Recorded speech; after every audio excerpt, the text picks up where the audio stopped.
Good morning, welcome to the Windsor Star News Cafe. I'm Don McArthur, I'm here with Dylan Kristy, and we have a huge show queued up for you this morning. Brian Casa from Ward 4 is going to be here, along with his opponent, Chris Holt. Then it's Ryan Mancini from Ward 1, followed by Windsor Mayor Eddie Francis. Yeah, of course. We'll talk to Eddie Francis about Dawson Chen's story that's in today's paper, where we look at his political legacy in Windsor, and also about the whole Dilkens-Strasser brouhaha that's boiling up in Ward 1. Well, exactly. Graston did a cartoon on it today, sort of had Strasser throwing dartboards. Eddie was a bullseye, darts at his face. But I guess Vince Marcotte, he was on the radio this morning and he said, look, St. Clair College proper, the board, they're not endorsing the candidate.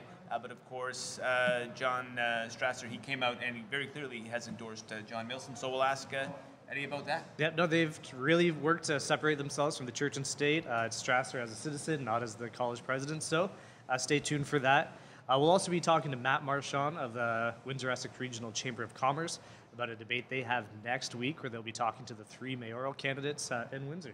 Well, exactly. Craig Pearson is going to join us as well, Winstar Pearson, because he's the moderator of that debate. And of course, the three big guns are there, Horowitz, Dilkens, and Milson. That's next Wednesday at the Komodo Club, lunchtime. They're going to talk about that debate. That's right. But if you can't make it till next week, there is a mayoral debate tonight. Is this the first debate?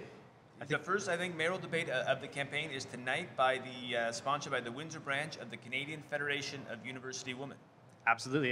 Drew Dilkens withdrew from this debate after hearing that invited organizations included the NDP, Unifor, Local 444, and the Canadian Association of Retired Persons. And John Strasser. That's right.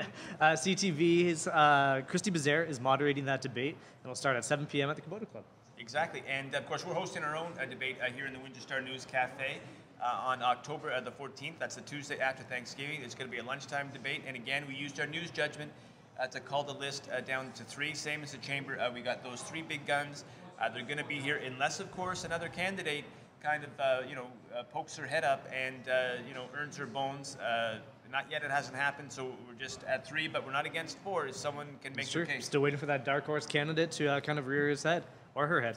Exactly, and also, even before that, and this is going to be their chance to do it on October 10th.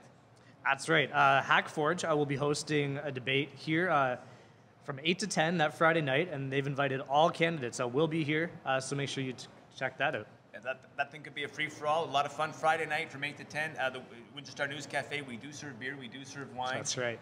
We'll see. A fairly quiet day out there on the campaign trail today. Fred Francis, his third major sort of policy announcement, something about he's got a fix for the Grand Maris drain. Yeah, he's planning to transform the Grand Maris drain. We'll be out for that. He's meeting in the 800 block of Virginia Park Court. That should be interesting. Then also at City Hall today at 2 p.m., any politician worth his or her salt will be there to celebrate National Seniors Day. Exactly, because seniors, they vote, and even you check Milson's Twitter feed, he was all at Aspen Lodge, yesterday, meeting with the seniors, including a couple, they're celebrating their 71st anniversary. So I suspect to see a full posse of politicians at City Hall. That's at 2 p.m. Howard Pauley is going to be giving sort of the keynote speech, and the Life After 50 choir is going to be singing the national anthem. Excellent. So it's a busy day here. Thank you for tuning in to the News Cafe.